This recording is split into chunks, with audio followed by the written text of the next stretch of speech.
How many times does the internet need to watch black creators inspire an entire industry only to watch somebody else benefit from it first? Because one of the darkest parts of internet culture is watching people realize too late that influence and ownership are not the same thing. A creator can shift beauty standards, create viral demand, become culturally tied to an aesthetic, inspire millions of people online, and still not be the person who profits the most from what they influence. And that's the part people don't like talking about. And I think that's exactly why the Painted by Esther situation hit such a nerve online, because people are not just reacting to makeup, they're reacting to what the situation represents. The internet watched a black woman influence an entire beauty conversation in real time, only to watch other people attach themselves to the aesthetic first, move strategically around it faster, and potentially benefit from it on a much larger scale. And every time something like this happens, people act confused about why audiences get emotional. But I don't think people are emotional just because of beauty products. I think people are reacting to a pattern where black creators build culture while somebody else often ends up owning the positioning around the culture. And what makes the situation uncomfortable is that almost nobody is claiming Esther invented blush. That's not really what people are upset about. People are reacting to influence, recognition, ethics, power, and the uncomfortable reality that the internet often knows exactly who inspired something, even when the business world rewards somebody else. Because once business enters the picture, everything changes. Creators think, how do I express myself? Businesses think, how do we position ourselves around this opportunity? And when those two mindsets collide, the creator is usually the one left emotionally devastated. So today we need to talk about Painted by Esther, Patrick Ta, Beauty Talk, and the much bigger conversation this controversy exposed about black creativity, business, ownership, influence, and why virality without protection is becoming dangerous in the social media era. If you somehow missed this controversy, let me break it down. Painted by Esther is a makeup artist whose blush placement and soft focus techniques completely exploded online. And when I say exploded, I mean everybody wanted the Painted by Esther look. Not just blush, the placement, the glow, the under eye transition, the soft focus ethereal finish on black and brown skin specifically. That became her signature online. And this is important because people keep reducing this conversation down to, well, she didn't invent blush. But honestly, that's not the point people are making. There's a difference between inventing a product and becoming culturally associated with a style. Kylie Jenner didn't invent lip liner, but she absolutely popularized a specific lip aesthetic. That's how internet culture works. Sometimes people don't create the category, they define the moment. And Esther became heavily associated with this blush aesthetic online. That's why so many people instantly connected Patrick Ta's launch to her influence. So here's where the controversy started getting messy. Patrick Ta launches products around this blurred blush transition aesthetic, and people online immediately begin saying, wait, this feels very Painted by Esther coded. Then internet users start noticing similarities in the timing, the application style, the terminology, the rollout, and the overall presentation. Now, whether people think that was intentional or not, the emotional reaction online tells you something important. People feel like they've seen this story before. A black creator innovates. The internet notices. The creator makes it culturally relevant. Then somebody with more resources, connections, or infrastructure moves faster around the opportunity. And suddenly, the original creator is left fighting just to be acknowledged. That is the emotional core of this conversation, not just blush, recognition. Because if we're being honest, Black creators shape internet culture constantly, but many people feel like they do not benefit from that influence proportionally. And I think part of what made this situation feel so uncomfortable to people is that audiences watched someone influence a category in real time, only for other people to move faster in branding, positioning, and profiting from it. Because once something becomes culturally valuable online, the energy around it changes.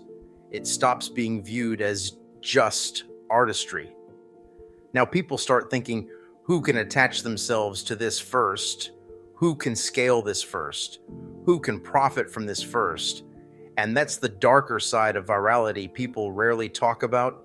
The bigger the influence becomes, the more strategic the people around it become.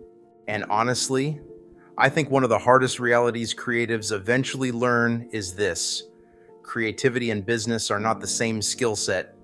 A vulnerable creator sees art, community, expression, sharing, connection, inspiration. But business-minded people often see ownership, branding, consumer behavior, legal leverage, scalability, and profit. And that difference matters because sincere artistic people sometimes genuinely do not realize they are operating inside systems built around monetization. And this is a larger conversation Black creators have been having online for years. Black creators often create the culture, while somebody else builds the infrastructure around the culture. And that's the issue, because virality alone is not protection. Talent alone is not protection. Influence alone is not ownership. That's the lesson.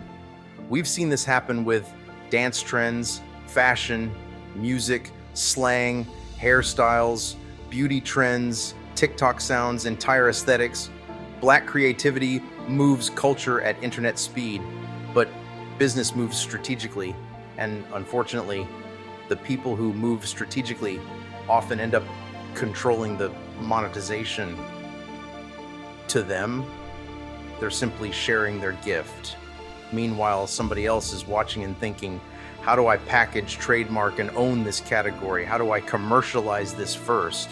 That disconnect is why these situations hurt people emotionally, because many Black women watching Esther saw someone focused on artistry while the industry around her was focused on positioning.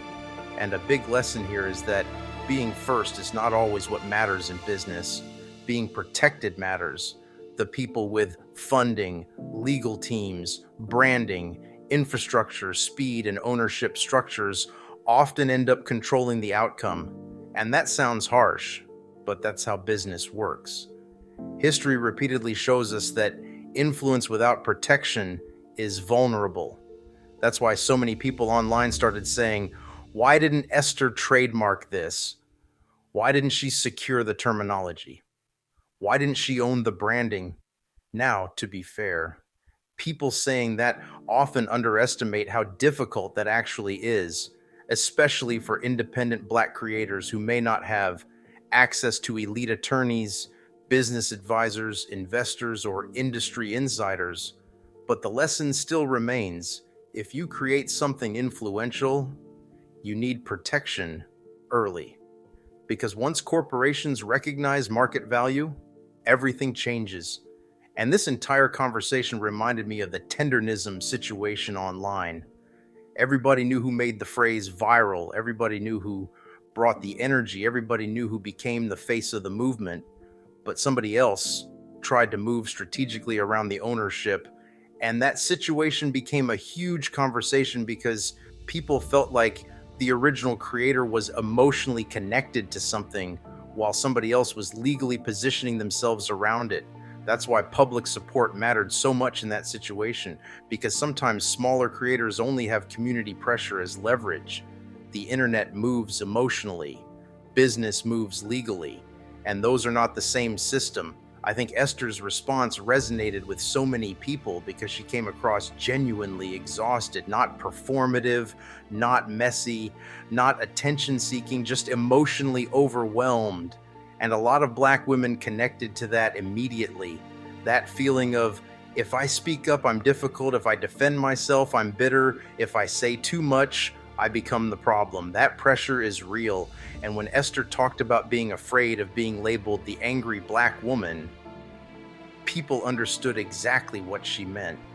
Because many black women know what it feels like to minimize yourself emotionally just to avoid negative stereotypes. And I think that vulnerability is what made this situation hit deeper than ordinary beauty talk drama. I think the biggest takeaway from this entire situation is this: black creators cannot rely on virality alone anymore. Virality is not ownership. Influence is not protection. Cultural impact does not automatically equal financial security. And that's true across every industry now: music, fashion, beauty, social media, everything.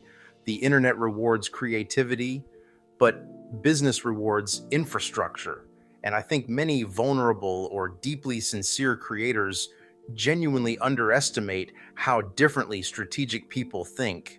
An artist thinks, I want to inspire. A corporation thinks, how do we own the category? That is a completely different mindset. And maybe that's the deeper warning inside this entire situation. At the end of the day, I don't think this conversation is really about blush. I think it's about what happens when culture creators and business operators collide. One side creates the moment. The other side understands how to capitalize on the moment. And until more creators learn both, we are going to keep seeing this.